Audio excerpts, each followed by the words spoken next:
Austro साधना cosmic healing centre मध्ये तुम्हा सगळ्यांचं स्वागत आहे. Welcome welcome welcome. आपण रेकी लेवल 1 घेतोय आणि रेकी लेवल 1चा आज आपला दुसरा दिवस आहे. आपण हे आत्मशुद्धी आणि स्वतःचं शोधन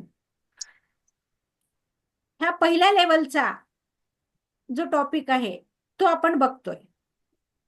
रेकी ऊर्जेला ग्रहण करणं हे जितकं सोपं आहे तितकंच कठीण आहे. आपण रेकी साधक बनायला चाललोत आता, तेव्हा आपण तितकेच शुद्ध असले पाहिजेत. ती ऊर्जा आपल्यामध्ये जेव्हा आपण ग्रहण करू तेव्हा त्या ऊर्जेला आपल्यामध्ये आपल्याला बॅलन्स करता आलं पाहिजे. आपण काल बघितलं की आपल्या जीवनामध्ये नकारात्मकता जास्त आहे. ती जास्त नाहीये, ती आपण करून ठेवलेली आहे. कारण आपला फोकस ज्या आपल्याकडं आहे त्याच्याकडे कधीच जात नाही. आपला फोकस हा कुठं जातो? जे आपल्याकडं नाही त्याच्याकडे आपला फोकस जातो. माझ्याकडं एखादी वस्तू नाहीये तर हे नाही नाही नाही हेच आपल्या डोक्यामध्ये असतं. हे माझ्याकडे नाही, हे माझ्याकडे नाही, हे माझ्याकडे असायला पाहिजे होतं, हे माझ्याकडे नाही, असंच आपल्या डोक्यात येतं आणि ती नकारात्मकता आपल्या शरीरामध्ये वाढत जाते. त्यापेक्षा आपला फोकस कुठं पाहिजे? सोल्युशनवर पाहिजे. ते माझ्याकडे नाहीये तर ते मला कसं मिळवता येईल? ते मिळवण्यासाठी मला काय करता येईल? हे आपण याचा विचार केला पाहिजे. नाही नाही असं म्हणण्यापेक्षा ती वस्तू मला जर मिळवायची आहे तर मला काय करता येईल? असा फोकस आपला हा त्या सोल्युशनवर आपला गेला पाहिजे. पण तसं होत नाही. पुन्हा आपल्या आयुष्यात जे येतात त्यांच्याबद्दलची नकारात्मकता, कुणी आपल्याला काहीतरी वाईट बोललेलं असतं, कधीतरी आपल्याला कुणाचा तरी राग आलेला असतो, आपल्या जीवनात काहीतरी कुणीतरी म्हणजे विश्वासघात केलेला असतो, कुणीतरी आपल्या जीवनामध्ये काहीतरी नुकसान केलेलं असतं. अशा बऱ्याच काही गोष्टी असतात आणि त्याच फक्त आपल्या लक्षात राहतात. आपल्या आयुष्यातल्या चांगल्या गोष्टी आपल्या लक्षात राहत नाहीत. त्याच गोष्टी आपण आठवत राहतो आणि त्याच गोष्टी आपल्या मनामध्ये आपण साठवत राहतो. रेकी काय म्हणते? रेकी म्हणते की तुम्ही ही नकारात्मकता तुमच्यामध्ये साठवून ठेवू नका, कारण तीच तुमच्या जीवनाला, तुमच्या आयुष्याला नुकसान पोहोचवत आहे. जरी नकारात्मकता वाढत गेली तर आपण आज, आता मला सांगा, बीपी का होतो आपल्याला? बीपी होण्याचं कारण काय?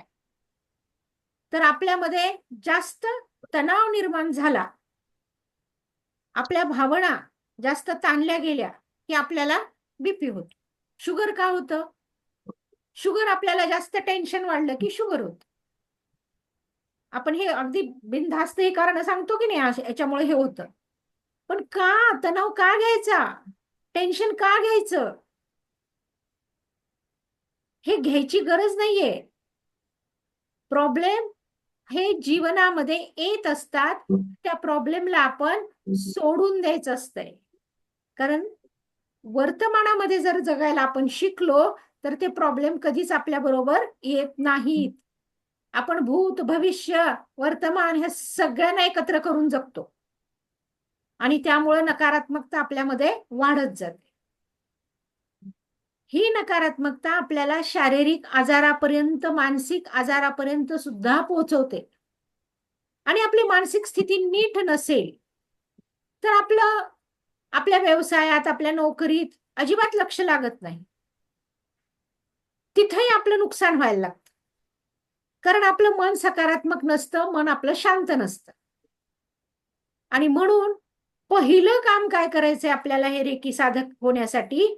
पहिलं काम आहे काय आहे? तर आपल्यामध्ये ज्या नकारात्मक गोष्टी आहेत, ज्या कुणाचा राग आहे, ज्या कुणाचा द्वेष आहे, ज्या कुणाने तुम्हाला काही बोललेलं आहे, कुठले शब्द तुम्हाला त्यांचे त्रास देत आहेत, कुठले प्रसंग त्रास देत आहेत, ते सगळे आपण अगोदर रिमूव्ह केले पाहिजे, काढून टाकले पाहिजे आणि मनापासनं त्यांना माफ केलं पाहिजे. आता याच्यासाठी मी तुम्हाला एक दोन स्टोरी पण सांगेन. बघा, अमेरिकेमध्ये एक लईस नावाची महिला होती. ही नकारात्मक ऊर्जा आपल्या शरीरात कशी कुठपर्यंत जाते आणि त्याचा इफेक्ट आपल्या लाईफवर कसा होतो, ह्याच्यासाठी मी स्टोरी सांगते. लईस नावाची महिला होती. ती वयाच्या 5 वर्षापासून वयाच्या 15 वर्षापर्यंत खूप अत्याचार झाले होते तिच्यावर. अत्याचार म्हणजेच शारीरिक अत्याचार. आणि तिने ते खूप सहन केले होते. ती मोठी होत गेली. तिला ह्या जगाबद्दल खूप राग होता. हे जग खूप वाईट आहे, त्यातल्या त्यात पुरुष खूप वाईट आहेत, कारण अत्याचार करणारे पुरुष होते. शारीरिक लेवलवर त्यांनी अत्याचार केलेला होता त्या छोट्या मुलीवर. आणि म्हणून पुरुषांबद्दल पण तिच्या मनामध्ये खूप तिटकारा होता की हे पुरुष खूप वाईट असतात, जग खूप वाईट आहे, मी जगण्याच्या लायकीची नाहीये, मला मेलच पाहिजे, असे नकारात्मक विचार तिच्या मनामध्ये येत होते. आणि ती कंप्लीट डिप्रेशन मध्ये चालली होती. तिला कुणीतरी नन होण्याचा, नन म्हणजे ख्रिश्चन धर्मामध्ये जी सेविका असते त्याला नन म्हणतात, नन होण्याचा सल्ला दिला आणि ती नन झाली. वयाच्या 40व्या वर्षी तिला कॅन्सर झाला. तोपर्यंत तिने अनेक धार्मिक पुस्तकं वाचली होती, काही वैचारिक पुस्तकं वाचली होती, काही मोटिवेशनल पुस्तकं वाचली होती आणि तिला कळालं होतं की नकारात्मक विचाराने आपल्याला आजार येऊ शकतात. तिला जेव्हा कॅन्सर झाला, डॉक्टरांनी तिला कॅन्सर झाला हे डिक्लेअर केलं. त्यावेळेला तिने ठरवलं की मला या कॅन्सर मधून बाहेर यायचं. आणि तिने जे लोकांनी तिच्यावर अत्याचार केला होता, ज्या लोकांनी तिला त्रास दिला होता, त्या सर्व लोकांना तिने माफ करून टाकलं. सर्व लोकांना तिने माफ केलं. एक एक एक एक व्यक्ती ती आठवत होती, कारण तिच्या लक्षात आलं की अरे त्या लोकांनी मला त्रास दिला आणि ते तर खुशीत आहेत, मजेत आहेत, मग मी काय एवढा त्रास सहन करून घेतेय, मी काय एवढा त्रास सहन करून घेतेय, मला काय एवढा त्रास सहन करायची गरज आहे.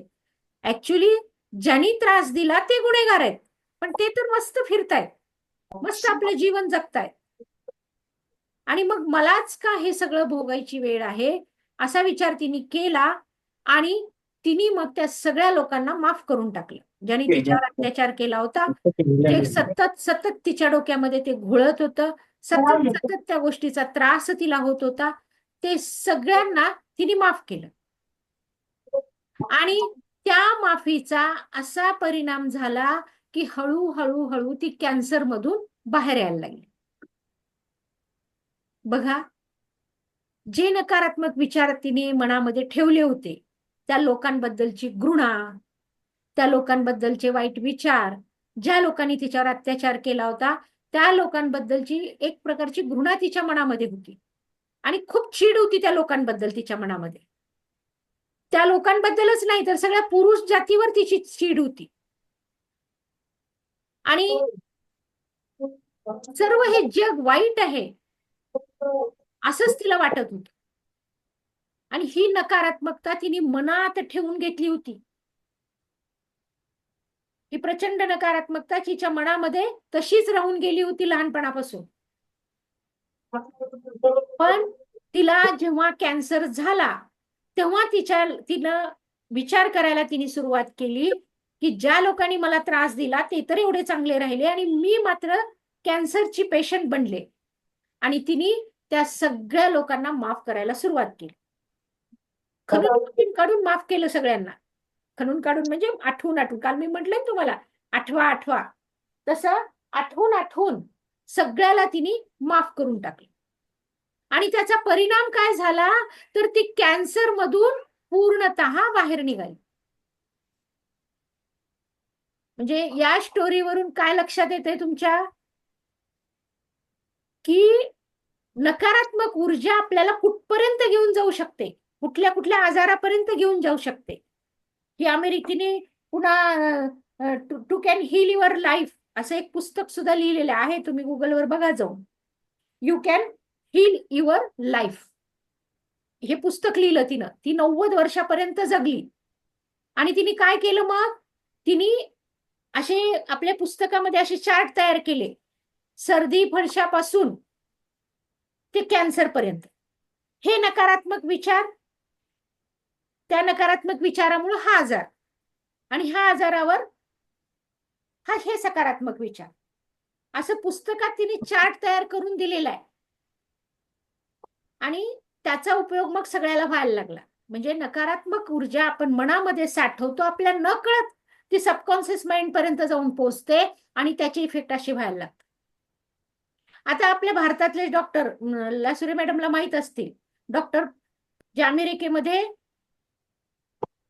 प्रॅक्टिसला आहेत, मग त्या कॅन्सरचं ते ऑपरेशन करायचे. पण काय व्हायचं, जेव्हा ते पेशंटचं ऑपरेशन करायचे, म्हणजे आता पण आहेत ते पेशंटचं ऑपरेशन करायचे, आणि असं ऑपरेशन करायचे की ती कॅन्सर परत होऊ नये, ती गाठ परत येऊ नये.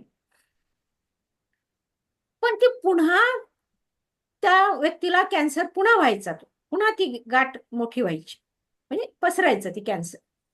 त्यांनी याच्यावर खूप विचार केला की असं का होतंय, मी तर व्यवस्थित ऑपरेशन करतो, मग हे असं का होतंय. मग त्यांच्या लक्षात एक आलं की आपल्याला जेव्हा जखम होते तेव्हा जखमेच्या भोवती ह्या मदर पेशी असतात, आणि त्या काय करतात, डॉटर पेशी तयार करतात जखम दुरुस्त करण्यासाठी. बरोबर आहे ना मॅडम, लासुरे मॅडम, बरोबर आहे का? हा, की आपोआप शरीर जे हील करतं स्वतःच्या जखमेला, ते कसं हील करतं, कसं उपचारित करतं, तर मदर पेशी, त्या जखमेच्या भोवती मदर पेशी असतात, त्या मदर पेशी काय करतात, डॉटर पेशी तयार करून त्या जखमेला दुरुस्त करतात, म्हणजे खपली धरते त्या जखमेवर आणि जखम दुरुस्त होते. आणि हे जेव्हा त्यांच्या लक्षात आलं, तेव्हा आणखीन एक गोष्ट त्यांच्या लक्षात आली की जर त्या व्यक्तीच्या शरीरामध्ये नकारात्मकता जास्त असेल, ती आपल्या सेल्समध्ये पसरलेली असते, आपल्या शरीरामध्ये ती नकारात्मक ऊर्जा पसरलेली असते, त्या व्यक्तीच्या शरीरात जर नकारात्मकता जास्त असेल तर त्या मदर पेशी पण कशा असतील, नकारात्मक ऊर्जेच्याच असतील. आणि मग त्याच्या मदर पेशी नकारात्मक ऊर्जेच्या, तिने बनवलेल्या डॉटर पेशी कशा, नकारात्मक ऊर्जेच्याच, आणि म्हणून तो कॅन्सर पुन्हा होतोय त्या व्यक्तीला. तेव्हा नुसतं मेडिकल मधनं गाठ कट करणं हा पर्याय नाहीये, हे त्यांच्या लक्षात आलं. आणि त्यांनी मेडिकलचाच राजीनामा दिला, तो पेशा सोडून दिला त्यांनी. एवढे मोठे डॉक्टर अमेरिकेत मोठ्या पदावर होते, ते आजही आहेत ते. आणि त्यांनी मग लेक्चर द्यायला सुरुवात केली की नकारात्मकता तुमच्या शरीरातनी तुम्ही घालवून टाका.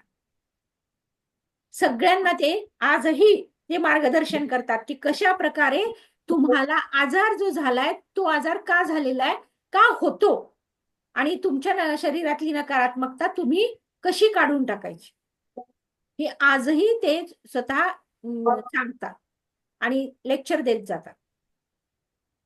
अशी कितीतरी उदाहरणं आहेत अजून अमेरिकेत भरपूर. ती पुस्तकं तुम्ही गुगलवर गेलात ना, सापडतील तुम्हाला, की कॅन्सर सारखा आजार सुद्धा नकारात्मकतेनेच होतो.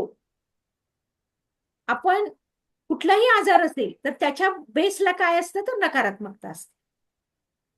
आणि म्हणून आपण अगोदर आपल्या शरीरातली नकारात्मकता रिमूव्ह करायची, काढून टाकायची. आणि काढून टाकायचं माध्यम काय आहे, मी काल सांगितलेलं, की पूर्ण लिहायचं, फाडायचं.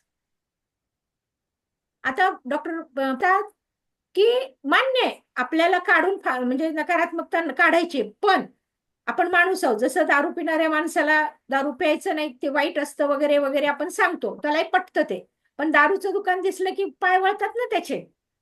तसं हे नकारात्मकतेचं सुद्धा असतं. एखादा प्रसंग असा घडला काहीतरी की लगेच आपल्या डोक्यामध्ये नकारात्मक विचार यायला लागतात.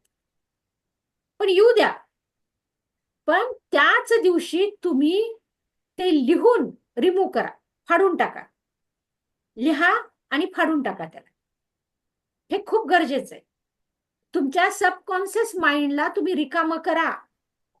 जे तुमचं सबकॉन्शियस माइंड ह्या नकारात्मक गोष्टींनी भरलेलं आहे, जे तुमच्या जीवनातले जे तुमचे गोल्स आहेत त्या गोल्स पर्यंत तुम्हाला पोहोचू देत नाही, अडथळे निर्माण करताय. तुम्हाला जे पाहिजे ते तुम्हाला मिळू देत नाही. मला हे पाहिजे, मला माझ्याकडे ते नाहीये, मला मिळत नाहीये, माझं घर होत नाहीये, माझी गाडी होत नाहीये, हे डोक्यामध्ये आपण नाही नाही नाही नाहीच घेतो. मग आता काय करायचंय? आपल्याला तर हे सगळं काढून टाकायचंय. टाकायला आपण सुरुवात केली. मग त्याच्या जागी काय करायचं आपल्याला? आपल्याला सबकॉन्शियस माइंडला, कारण म्हणलं ना आपण स्वयंशोधन आणि स्वयंशुद्धीकरणाचा हा कालावधी आहे रेकी साधकांचा. मग आपल्याला काय करायचंय? जी ऊर्जा आपली सबकॉन्शियस माइंड मध्ये बसलेली आहे जाऊन,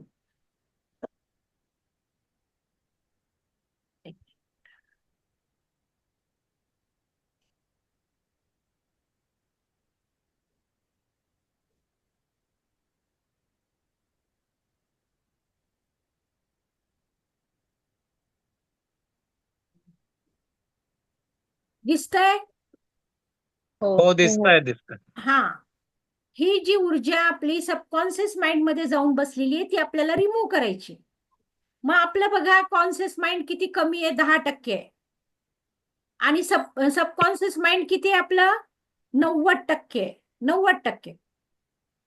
आणि ते कसं आहे, सागराचा तळ आपल्याला जसा दिसत नाही तसं ते सबकॉन्शियस माइंड मधले विचार किंवा सबकॉन्शियस माइंड आपल्या हाताला लागत नाही.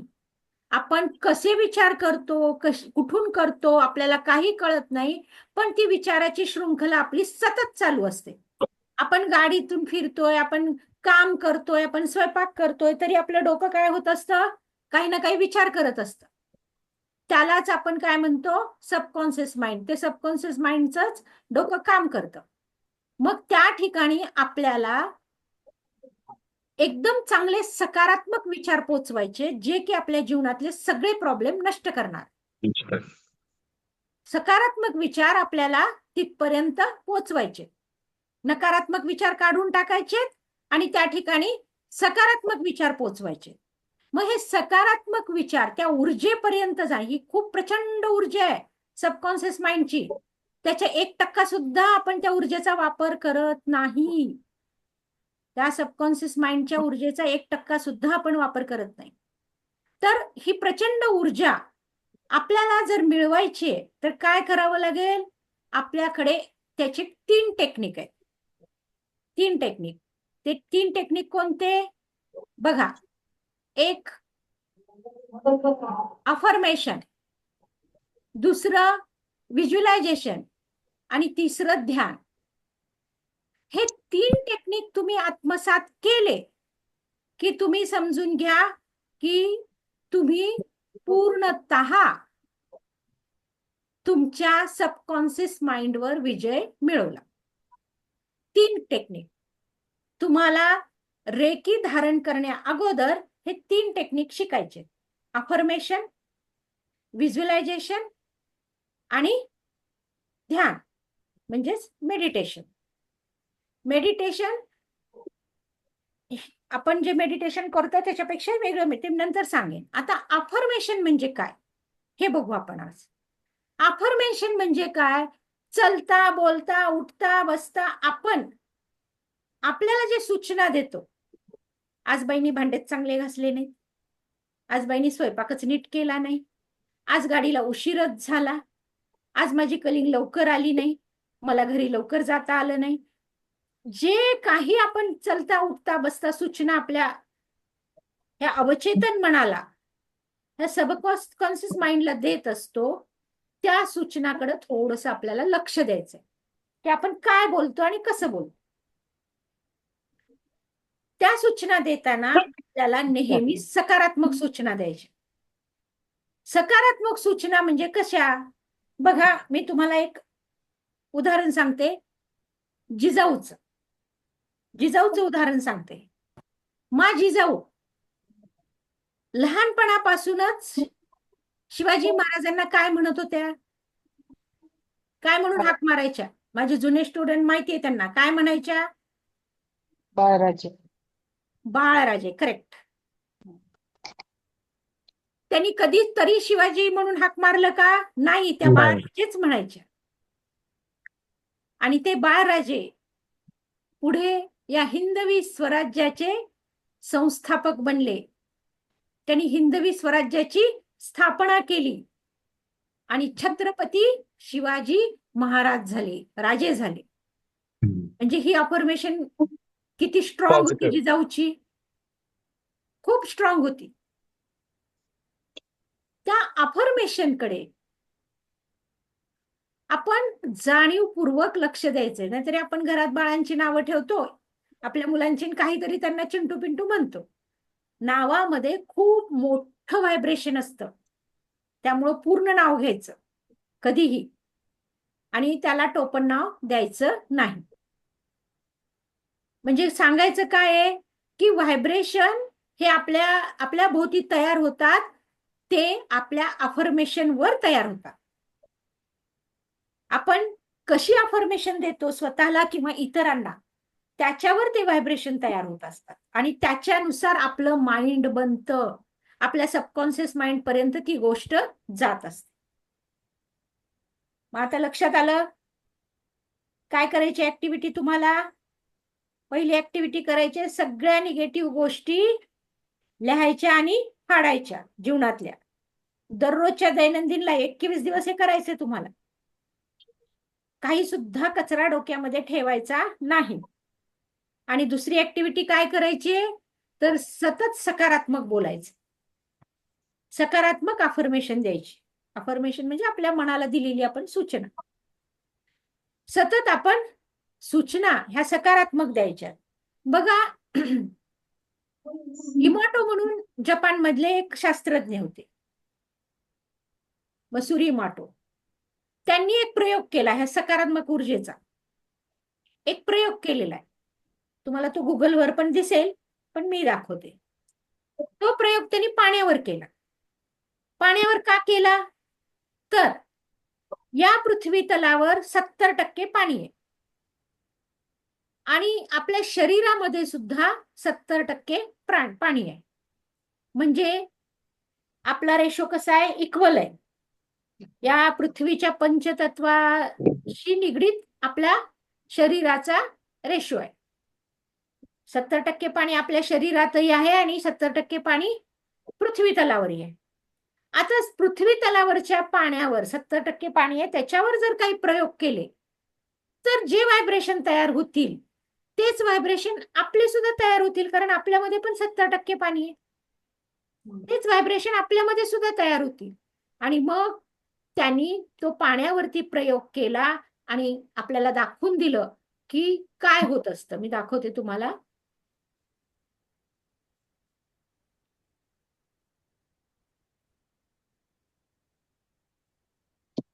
बघा, त्यांनी पाण्यावरती प्रयोग केला आणि हे पाण्याचे क्रिस्टल आहेत, पाण्यावर केलेले प्रयोग.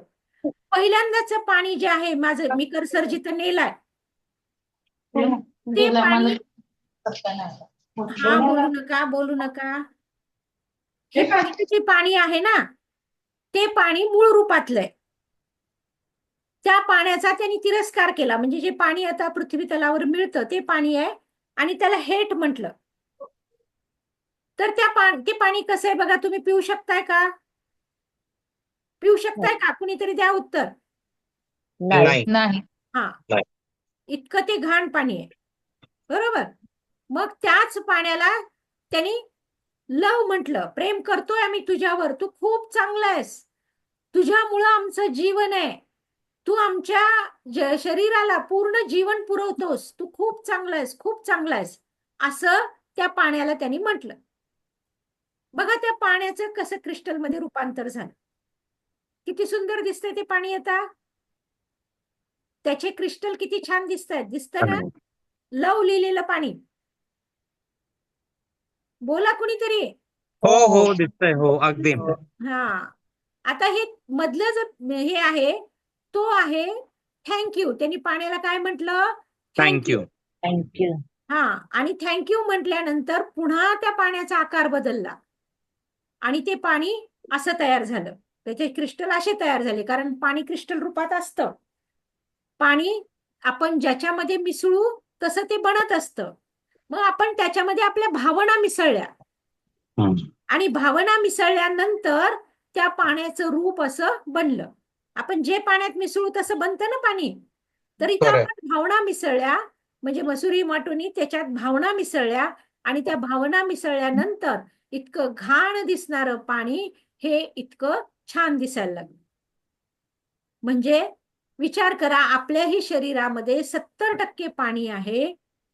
तर आपल्या भोवती जर नकारात्मक व्हायब्रेशन सतत असतील तर आपली पण तीच अवस्था होणार आहे. आपण पण तसेच बनणार आहोत. एवढे घाण बघताय ना? हो. हा, हो. आता हे पाणी प्रार्थना करण्याच्या अगोदरच आहे आणि हे पाणी प्रार्थना केल्यानंतरच आहे. हे पाणी कसं आहे? प्रार्थना, तेच पाणी प्रार्थना करायच्या अगोदरच आहे. मी उदाहरण देते. आता आपण देवळात गेलो. देवळात गेल्यानंतर एका कलशामध्ये कुठून तरी त्या महाराजांनी पाणी आणून ठेवलं. तेव्हा हे पाणी कसं असेल? असं असेल, हा, बिफोर प्रेयर. मग ते पाणी, कलशातलं पाणी त्या देवाच्या समोर त्या महाराजांनी ठेवलं. त्यानंतर, कारण ठेवतात ते तीर्थ म्हणून ठेवतात, मग त्याच्यावर मग आरती झाली, भजन झालं, लोकांनी त्या देवाचा जयघोष केला आणि सगळी सकारात्मकता त्या पाण्यापर्यंत पोहोचली. मग त्या पाण्याचं कसं रूपांतर होईल? हे असं रूपांतर होईल आफ्टर प्रेयर. आणि म्हणून मंदिरामध्ये जेव्हा आपण तीर्थ घेतो ते पाणीच असतं ना. हो. मंदिरात आपण जेव्हा तीर्थ घेतो तेव्हा त्याची चव आपल्याला किती वेगळी लागते. आपल्याला ते खूप प्यावंसं वाटतं ते पाणी, कारण त्याच्यामध्ये पॉझिटिव्ह व्हायब्रेशन मिळालेली असतं.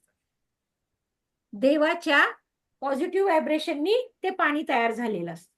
अजून एक उदाहरण, आपण घरामध्ये खिचडी खायला कंटाळा करतो. आपल्याला आवडत नाही खिचडी खायला, पण तेच प्रसाद म्हणून जर खिचडी भेटली तर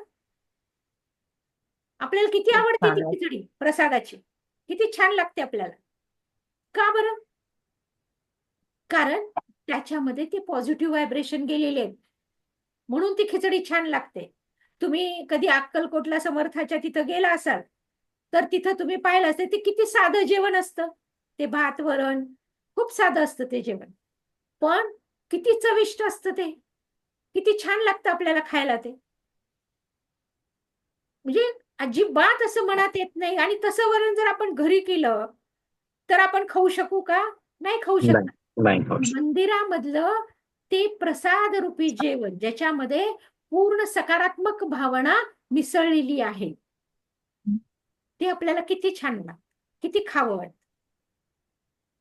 म्हणजे जशी अफर्मेशन आपल्याला मिळेल, आपल्या शरीराला मिळेल, आपल्या औराला मिळेल, तसे आपण बनतो. कारण 70% पाणी आहे आपल्या पण शरीरात, आणि म्हणून आपले व्हायब्रेशन त्या ठिकाणी चेंज होतात.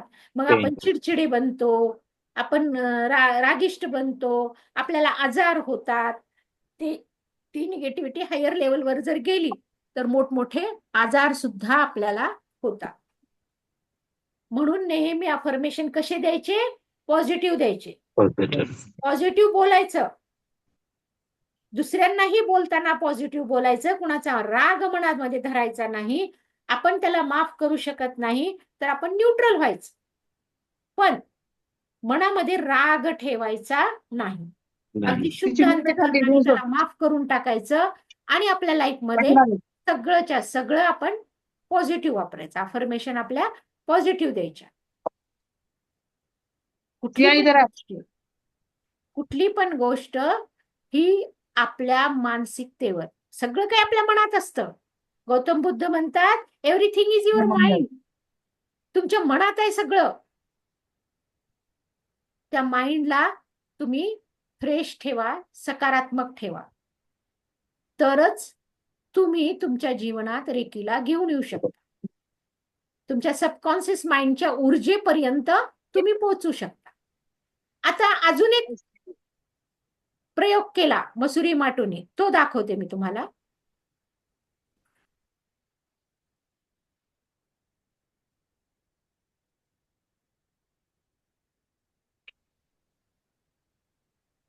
बघा, या बरणीमध्ये मसुरी माटोने काय केलं, भात घेतला आणि 3 बरण्यांमध्ये तो सेम भरला.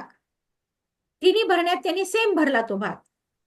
आणि पहिल्या बरणीला त्यांनी लवची अफर्मेशन दिली, दुसऱ्या बरणीला त्यांनी नथिंगची अफर्मेशन दिली, आणि तिसऱ्या बरणीला त्यांनी हेटची अफर्मेशन दिली. हेट म्हणजे तिरस्कार. दुसऱ्या बरणीला काहीच नाही, म्हणजे लव पण नाही आणि तिरस्कार पण नाही. आणि पहिल्या बरणीला प्रेमाची अफर्मेशन दिली.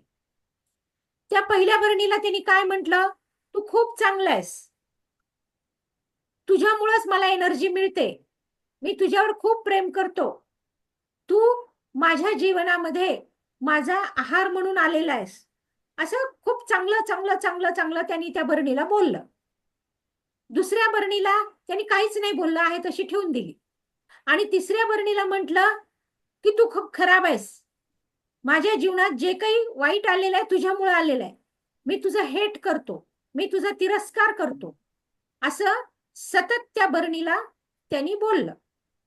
आणि मग 7 दिवसांनी जेव्हा त्यांनी त्या बरण्या बघितल्या, ते रोज अफर्मेशन त्या बरणीला देत होते, 7 दिवसांनी बघितल्या तर लव लिहिलेल्या बरणीमध्ये भात जसाच्या तसा राहिला. नथिंग लिहिलेल्या बरणीतला भात थोडासा खराब झाला. आणि हेट लिहिलेल्या बरणीचा भात पूर्णतः त्याला बुरशी आली, पूर्णतः बुरशी आली. म्हणजे 2 प्रयोगांनी त्यांनी सिद्ध केलं की 2 प्रयोगांनी त्यांनी सिद्ध केलं. एक भातावर प्रयोग केला आणि एक पाण्यावर केला, जो आपण करणार आहेत पुढे. आता आपण पाण्याचे चव बदलणार आहेत आपल्या अफर्मेशननी. आपल्यामध्ये किती ताकद आहे हे आपण पुढे बघणारच आहोत. अफर्मेशनची, आपल्या अफर्मेशनची किती ताकद आहे. रेकी माता आपल्याला किती द्यायला तयार आहे, पण आपण अज्ञानामध्ये तिच्यापासून लांब चाललोय. तर तो भात असा खराब झाला, फक्त अफर्मेशननी खराब झाला तो. म्हणजे लक्षात घ्या की अफर्मेशनचा आपल्या लाईफवर किती परिणाम होत असतो. हे लक्षात आलं सगळ्यांच्या? थंब दाखवा पाठक सर. राजाराम सर, तुम्हाला अनम्यूट होताच येत नाहीये का? ते माईक माईक ऑन करताच येत नाही. बरं बरं, शिका थोडं. हा ठीक आहे ठीक आहे, राहू द्या, हळूहळू शिका कुणाकडनं तरी. हा हा. तर अफर्मेशनचा इतका परिणाम आपल्या लाईफवरती होतच. म्हणून सगळ्यांनी ठरवायचं आजपासून की अफर्मेशन चांगल्या द्यायच्या. आता कशा? येलो पेज घ्यायचं. येलो पेज ही ऍक्टिव्हिटी आहे, तुम्ही करणं गरजेचं आहे. तुम्हाला जर खरंच सगळं काही तुमच्या जीवनामध्ये पाहिजे, जे तुम्हाला पाहिजे ते मिळवायचं असेल, तर मी सांगितलेली ऍक्टिव्हिटी तुम्ही करायची आहे. काय करायचंय? येलो पेज घ्यायचंय. येलो म्हणजे पिवळा, हे माझा आता रंग आहे तो. पिवळ्या कलरचे कागद घ्यायचाय आणि त्याच्यावर तुम्हाला जे पाहिजे, मी पहिल्या दिवशी सांगितलं होतं ना तुम्हाला, की तुम्हाला काय पाहिजे ते आधी लिहून काढा. कारण कित्येक वेळेला आपल्यालाच कळत नाही आपल्याला काय पाहिजे, आपलं गोल काय, आपल्याला काय पाहिजे, आपण खूप कन्फ्यूज होतो. म्हणून पहिल्याच दिवशी मी सांगितलं होतं की तुम्हाला काय काय पाहिजे ते तुम्ही लिहून ठेवा. मग जे तुम्हाला पाहिजे ते, आणि जास्त लवकर पाहिजे ते, तुम्ही त्या येलो पेजवर लाल पेननी लिहायला सुरुवात करा. कशी अफर्मेशन? ती गोष्ट झालेली आहे अशी अफर्मेशन द्यायची. तुम्हाला घर पाहिजे, तर 2025 मध्ये माझं सुंदर घर बनून तयार झालेलं आहे. तुम्हाला गाडी पाहिजे, मला आवडणारी ही गाडी माझ्या दारात आज उभी आहे. कळलं? प्रेझेंट टेन्स मध्ये लिहायचंय ते तुम्हाला, वर्तमान काळामध्ये लिहायचंय आणि झालंय असं लिहायचंय. होईल, होणार आहे असं लिहायचं नाही, ते झालंय असं लिहायचं. मग आता ही ऍक्टिव्हिटी करणार ना हो. तुम्ही? बघा याचा चमत्कार. तुम्हाला जे पाहिजे ते तुम्ही येलो पेजवर लिहायला सुरुवात करा. मग बघा त्याचा चमत्कार. 21 दिवस रोज 21 वेळेला लिहायचं, जे अर्जंट पाहिजे ते. आणि टायमिंग नाही ना, आ म्हणजे लिहायचा टाइम वगैरे असं काही नाही, कधी नाही पण नाही, लिहू कधीही शकतो. तुम्ही शांत बसून लिहून लिहायचं. त्याला काही असं टाइम बीम काही नाही. शांत बसून ते लिहायचं पिवळ्या कागदावरती लाल पेननी. तुम्हाला जे अर्जंट पाहिजे ते रोज 21 वेळेला 21 दिवस. आणि ठीक आहे, ते आता चालतंय, थोडंसं मागं पुढं झालं तरी अशा जे आहेत ते रोज एकच वेळेला लिहायचं. आपले खूप असतात ना डिमांड, 4-5 तरी असतात, एकच असते असं नाहीये, 4-5 तरी असतात. पण अर्जंट एखादी अशी डिमांड असेल, 1 असेल, 2 असतील, त्या डिमांड तुम्ही 21 वेळेला 21 दिवस त्या लिहायच्या. पहिलं काम करायचंय, रोज निगेटिव्हिटी लिहून फाडून टाकायची. आज कोण काय म्हणलं, काय झालं, काय नाही, कुणाबद्दलचे वाईट विचार आले, काय झालं डोक्यामध्ये, ते सगळं लिहायचं आणि फाडायचं, लिहायचं फाडायचं. त्याची तीव्रता कमी होते, ती निगेटिव्हिटी बाहेर रिमूव्ह होते. आपल्या या 5 बोटातून ती बाहेर निघते, कारण ही 5 बोटं म्हणजे आपल्या पंचतत्वाचे प्रतीक आहेत. आपण पंचतत्वानी बनलेलो आहोत आणि त्याच्यातून प्रवाहित कुठून प्रवाहित होतं तर ह्या 5 बोटातून. रेकी सुद्धा ह्या 5 बोटातूनच प्रवाहित होते. मग तिला जागा करण्यासाठी आपल्याला रिकामं व्हायचंय, म्हणून आपण लिहायचं आणि फाडायचं. आणि दुसरी गोष्ट, आपल्याला जे पाहिजे ते पिवळ्या कागदावर लाल पेननी लिहून काढायचं. अफर्मेशनचं लक्षात आलं? सगळ्यांच्या लक्षात आलं? 1 मिनिट. हा, बोला बोला सर. ताई, तुम्ही सांगितलं होतं की आपल्याला ते हे करतं ते जाळायला, पण तुम्ही एक सांगितलं होतं बघा. काय? ते नाही का जे आपल्याला नको ते 21 दिवस तेच तुम्ही लिहायचं, सांगितलं ना, कागदावर लिहा, फाडा आणि जाळा. कागदावर लिहा, फाडा आणि हे करा, तयार करा. येस. जे काही तुमच्यामध्ये निगेटिव्हिटी आहे किंवा जे काही आहे, कुणाबद्दलचा राग, लोभ काय आहे, ते कागदावर लिहा, फाडा आणि जाळा. ही प्रक्रिया करा. 2-4 दिवसात तुम्ही रिझल्ट बघा त्याचा काय येतो, त्या गोष्टींचा. जी नकारात्मकता तुम्हाला मी सांगितल्या ना स्टोऱ्या, की आपल्यामध्ये नकारात्मकता साठली की त्याचा परिणाम आपल्या शरीरावरती होतो. आपण एका पण व्यक्तीबद्दल, मग कुणाची जाडी वाढते, कुणाला जेवायला जात नाही, कुणाला खूप जेवायला जातं, खूप खाऊ होतं, म्हणजे अनेक प्रकार होतात त्या नकारात्मक ऊर्जेने. म्हणून सगळं संपवायचं आज, सकाळपासून रात्रीपर्यंत घडलेलं. म्हणून तर आधीच्या काळात डायऱ्या लिहायची पद्धत होती. रोजनिशी लिहित होते ना, रोज डायऱ्या, दिवसभरचं काय असेल ते सगळं लिहून काढायचे. आपल्याला मोठं व्हायचंय, आपले गोल अचीव्ह करायचे, तर हे सगळं आपल्याला केलं पाहिजे.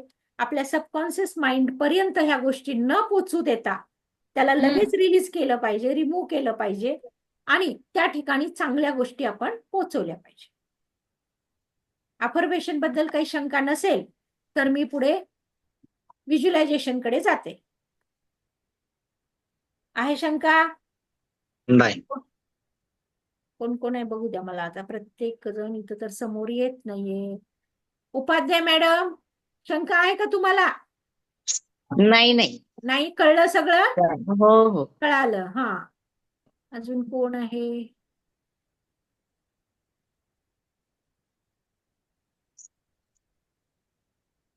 कोण आहे अजून? अजून कोणी राहिलं का? जे की व्हिडिओ बंद केल्यानंतर समोर मला दिसत नाही. राजाराम सर, कळालं का तुम्हाला? कळालं. Okay okay okay. Lasure madam, कळालं तुम्हाला? ऑन मॅम, करा. मला असं विचारायचं, आपल्याला जे म्हणजे नकारात्मक, म्हणजे आता मी हे असं आयसीयू मध्ये वगैरे बघते, त्यावेळेस असं होतं की आपल्याला असा आजार कधी पुढे होणार नाही ना, मग हे असं लिहून काढायचं का? हा कसं लिहायचं? हा, तर हे असं म्हणजे ही गोष्ट मनापर्यंत पोहोचूच द्यायची नाही. आता तुमच्या डोक्यात हे नकारात्मक, माझ्या डोक्यात हा आज नकारात्मक विचार आला, असं हम्म. लिहायचं आणि हम्म. काढून टाकायचं. अच्छा त्या ठीक. त्या वेळेला जरी रिमूव्ह करून टाकलात ना तुम्ही ओके. तरी चालतो. हम्म. आपल्याला हा असा आजार पुढे होईल का ही भीती, हे फेअर, म्हणजे हम्म. तुमचं रूटचक्रापर्यंत ते रूटचक्र तुमचं इम्बॅलन्स आहे. असे जर विचार तुम्हाला तुमच्या जॉबमध्ये, आता तुमचं प्रोफेशन आहे ते डॉक्टर आहात हो. तुम्ही, तर तुम्हाला जर असं होतंय तर याचा अर्थ असा आहे की तुमचं रूटचक्र कुठंतरी इम्बॅलन्स आहे. आता पुढे मी ते सांगणार आहे तुम्हाला, 3ऱ्या-4थ्या दिवशी ते येणार आहे की कुठलं चक्र हम्म. इम्बॅलन्स असल्यानंतर काय काय होतं तुम्हाला. हम्म. म्हणजे तुम्हाला लगेच त्याच्यावर कळतं की मला असं व्हायलंय म्हणजे माझं हे चक्र इम्बॅलन्स आहे. मग त्याला आपल्याला बॅलन्स, ते बॅलन्स कसं करायचं ते पण सांगणार आहे. हा हा तर ते विचार नकारात्मक आले की ते लिहायचे आणि फाडायचे, लिहायचे आणि फाडायचे हम्म. आणि त्याला जाळून टाकायचं. नसेल फाडून लांब फेकून द्यायचं, आपल्यापर्यंत ते येऊ नये असं. हम्म. आता बघा, आपल्या सबकॉन्शियस माइंड पर्यंत पोहोचण्याचं दुसरं माध्यम काय आहे, तर दुसरं माध्यम आहे व्हिज्युअलायझेशन.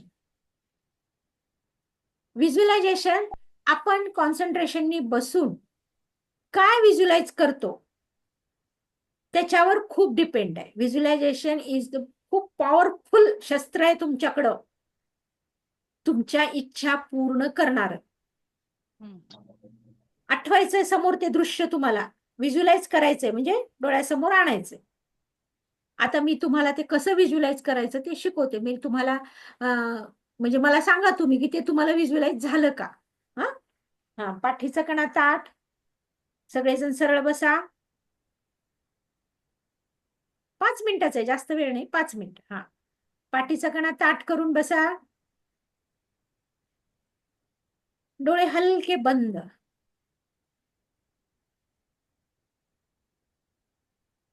डोळे हलके बंद, पूर्ण लक्ष श्वासावर केंद्रित, पूर्ण लक्ष श्वासावर केंद्रित. येणारा प्रत्येक श्वास सकारात्मक ऊर्जा घेऊन येतोय आणि जाणारा प्रत्येक श्वास ही नकारात्मक ऊर्जा घेऊन जातोय. येणारा प्रत्येक श्वास हा सकारात्मक ऊर्जा घेऊन येतोय आणि जाणारा प्रत्येक श्वास नकारात्मक ऊर्जा घेऊन जातोय. तुम्ही शांत बसलेला आहात घरामध्ये, अतिशय शांत, आणि एक रथ आलाय तुमच्याजवळ, तुमच्या गेटवर, तुमच्या दारावर. तुम्हाला कुणीतरी आवाज दिलाय.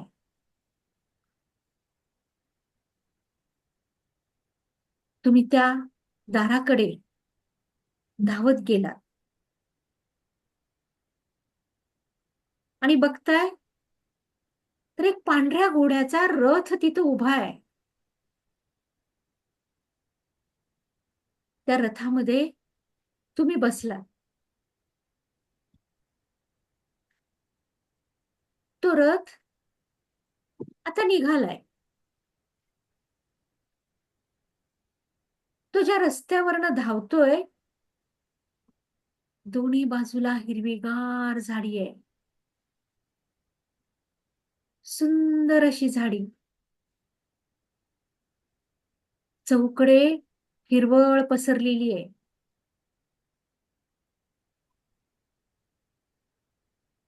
तुमचं मन प्रसन्न होतंय ते सगळं बघून.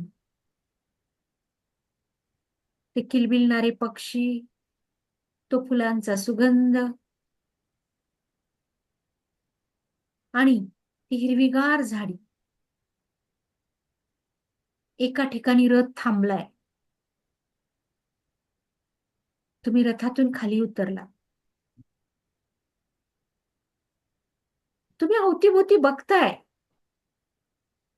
किती छान आहे ना हे, किती सुंदर आहे. तुमचं लक्ष समोर गेले. एक मंदिर आहे तिथं. मंदिर. तुम्ही धावत गेलात त्या मंदिरात. तुम्ही पाहिलं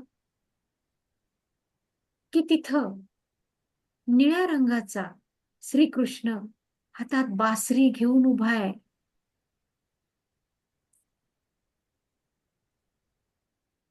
मोहक त्याचा चेहरा, भरजरी त्याचे कपडे,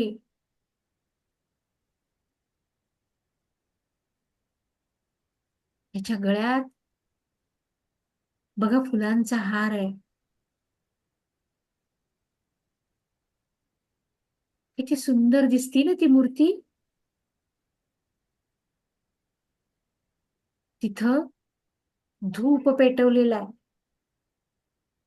त्या धुपाचा तुम्हाला सुगंध येतोय.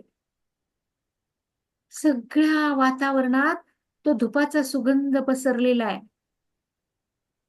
तुम्ही खूप खूप खूप आनंदी झालात.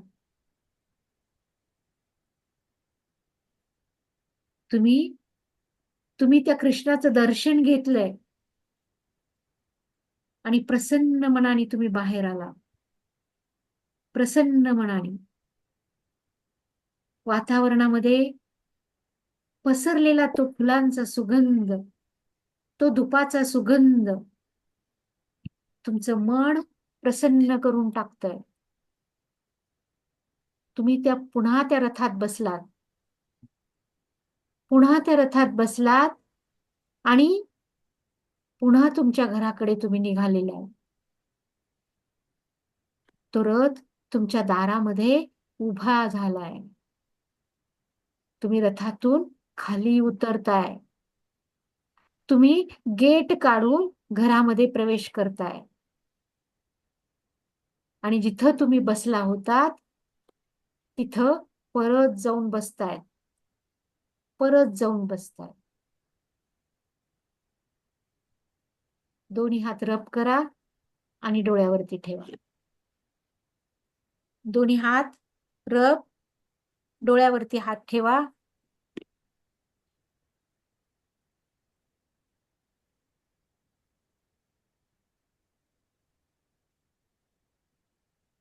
दोन्ही हात रब. Take your time. जेव्हा तुम्हाला त्यातून बाहेर यायचंय तेव्हा या. दोन्ही हात रब करा, डोळ्यावरती ठेवा. आता सांगा मला, तुम्हाला झालं की नाही व्हिज्युअलायझेशन? झालं. झालं का लासुरे मॅडम? व्हिज्युअलाइज झालं? आता सांगा मला, त्या धुपाचा सुगंध पण आला ना तुम्हाला? हो, खरंच आहे. खरं आला? हो. Rajaram sir, Rajaram sir. मग बघा, आपण आपल्यामध्ये व्हिज्युअलाइज करायची एवढी ताकद आहे. पण आपण काय व्हिज्युअलाइज करतो? जे नाही ते व्हिज्युअलाइज करतो. आपल्याला काय व्हिज्युअलाइज करायचंय? मी भाग्यशाली आहे. व्हिज्युअलाइज करायचंय मी परमसुखी, समाधानी, आरोग्य संपन्न, ऐश्वर्य संपन्न आणि दीर्घायुष्य आहे. हे व्हिज्युअलाइज करा तुम्ही. हे अफर्मेशन पोचवा तुमच्या सबकॉन्शियस माइंड पर्यंत. रोज हेच व्हिज्युअलाइज करायचं. मी खूप भाग्यशाली आहे. मला जे हवंय ते माझ्या जीवनामध्ये मला मिळतंय, मिळालेलं आहे. मला जे हवंय ते माझ्या जीवनामध्ये मला मिळालेलं आहे. तू जे दिलंस, हे परमेश्वरा, तू जे दिलंस ते खूप आहे. कारण ह्या परमेश्वराने करोडो रुपयाचं शरीर तुम्हाला दिलंय. मी आज तुम्हाला म्हंटल की मी 5 कोटी रुपये देते, तुमचा एक डोळा मला द्या. कुणी देईल का? नाही. मग विचार करा, तुमच्या एका डोळ्याची किंमत 5 कोटी आहे, तर तुमच्या पूर्ण शरीराची कोण किंमत लावू शकेल मला सांग? इतके धनवान आहात तुम्ही. आणि हे शरीर आहे तर आपल्यापासून सुखही लांब नाहीये, कारण ते आपण मिळवू शकतो. अमिताभ बच्चन जेव्हा कर्जामध्ये बुडाले होते, त्यांचे पिक्चर चालत नव्हते, फ्लॉप जात होते आणि ते कर्जात बुडाले होते, खूप कर्ज झालं होतं. त्यावेळेला पत्रकारांना त्यांनी एक उत्तर दिलं होतं की जोपर्यंत हे माझं शरीर माझ्या सोबत आहे तोपर्यंत मला कशाची भीती नाही. आणि आज 82-83 वर्षाचे ते झाले तरी त्यांची एका मिनिटाची करोडो रुपये किंमत आहे. कर्जात गेलेला माणूस खचून जाऊन म्हणजे आजचा जो शेतकरी वर्ग आहे किंवा इतर कोणी आहे जे चुकीचे डिसिजन घेतात, तसा डिसिजन घेतला का म्हणून तर हे लोक मोठे असतात. ह्यांची व्हिज्युअलाइज पॉवर खूप मोठी असते, दूरदृष्टी खूप मोठी असते, अफर्मेशनची ताकद खूप मोठी असते ह्या लोकांची आणि म्हणून हे मोठे होतात. एक क्षणाचा तो हे असतो, त्या क्षणातून बाहेर आलो आपण तर सगळ्या गोष्टी आपल्याला साध्य होऊ शकतात. आपल्याला माहिती का आपल्या फ्युचरमध्ये काय आहे? नाही माहिती. आणि भूतकाळामध्ये घडलेल्या गोष्टीत अडकून पडायचं आणि वर्तमान खराब करायचं. वर्तमानामध्ये आपल्याला जगायचंय आणि ते कसं जगायचंय तर खूप चांगलं जगायचं. आपल्याला जसं पाहिजे तसं आपल्याला जगायचं. म्हणून नेहमी व्हिज्युअलाइज करत असताना सगळं चांगलं व्हिज्युअलाइज करायचं. बघा, कुठली पण गोष्ट दोनदा घडत असते. कशी? एकदा आपल्या माइंडमध्ये घडते आणि पुन्हा कृतीत घडते. बरोबर आहे? आता तुम्हाला कार्यक्रमाला जायचं, आधी माइंडमध्ये काय, तर कोणती साडी घालू, ठरवतो आपण कोणती साडी घालायची, कोणते कपडे घालायचे आणि मग प्रत्यक्षात ते घालतो. संध्याकाळी भाजी करायची, आधी विचार करतो कोणती भाजी करू, त्या भाजीसाठी लागणारं साहित्य काय काय आहे का रेडी, आणि मग ती भाजी करतो. म्हणजे कुठली घटना आपल्या आयुष्यात दोनदा घडते, एकदा आपल्या माइंडमध्ये आणि एकदा प्रत्यक्षात. मग माइंडमध्ये आपण चांगलं व्हिज्युअलाइज करायचं तेव्हा ते प्रत्यक्षात चांगलं घडतं. आपण चुकीचं जर व्हिज्युअलाइज केलं माइंडमध्ये तर प्रत्यक्षात चुकीचंच घडतं. ते आपण समजा भाजी कट करतोय आणि एखाद्याला शिव्या देतोय मनातल्या मनात, काय किटकिट आहे बाबा, मला हे करावं लागायला लागले. बघा, तो चाकू बरोबर आपल्या बोटावर येतोय 1 मिनिटामध्ये.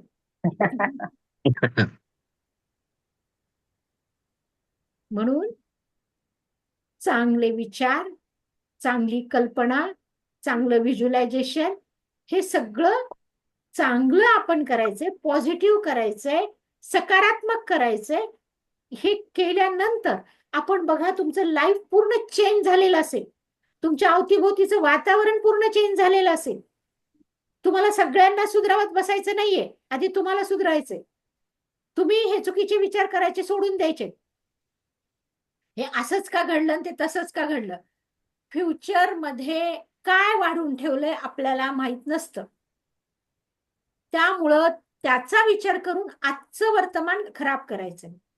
आज वर्तमानात तुम्ही चांगली अफर्मेशन द्या, फ्युचर तुमचं एकदम चांगलं होणार. इथपर्यंत आलं लक्षात? व्हिज्युअलायझेशन आणि अफर्मेशन दोन्ही संकल्पना क्लिअर झाल्या? हो. राजाराम सर क्लिअर झाल्या? झाल्या, ओके.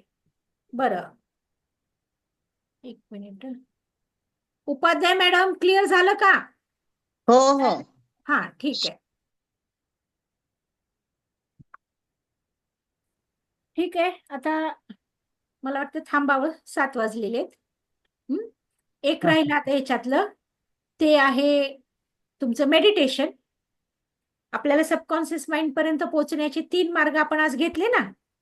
पहिला मार्ग घेतला आपण अफर्मेशन, ते टेक्निक आहे सबकॉन्शियस माइंडच्या ऊर्जेला आपल्या लाईफमध्ये आणण्यासाठी जे टेक्निक वापरलेलं जातं ते टेक्निक आहे.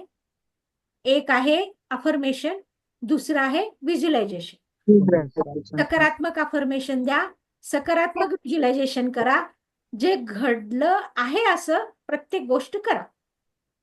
आता मेडिटेशन उद्या घेऊ. हा, तर चालेल. हा उद्या एक घेऊ आणि मग रविवारी आपण सुट्टी घेऊ. हा म्हणजे आता शनिवार रविवार सुट्टी असते, पण आपला क्लास सुरू होऊन 2च दिवस झालेले आहेत, त्याच्यामुळे उद्या आपण घेऊ. कुणाला प्रॉब्लेम नाही ना? नाही. शनिवार आहे, काही प्रॉब्लेम नाही? ओके, नाही. ठीक आहे. आवाज अरुणा आवाज. हा उद्या आपण घेऊया. आपण मला ऐकून घेतलात त्याबद्दल आपले कोटी कोटी आभार. दिव्य रेखी शक्ती माता तुमच्या जीवनामध्ये परमसुख, समाधान, आरोग्य, ऐश्वर्य आणि दीर्घायुष्य प्रदान करो, हीच रेखी चरणी प्रार्थना. रेखी अमृत, रेखी अमृत, रेखी. धन्यवाद, धन्यवाद, धन्यवाद. धन्यवाद. स्वस्त राहा, मस्त राहा, जबरदस्त राहा. जबरदस्त.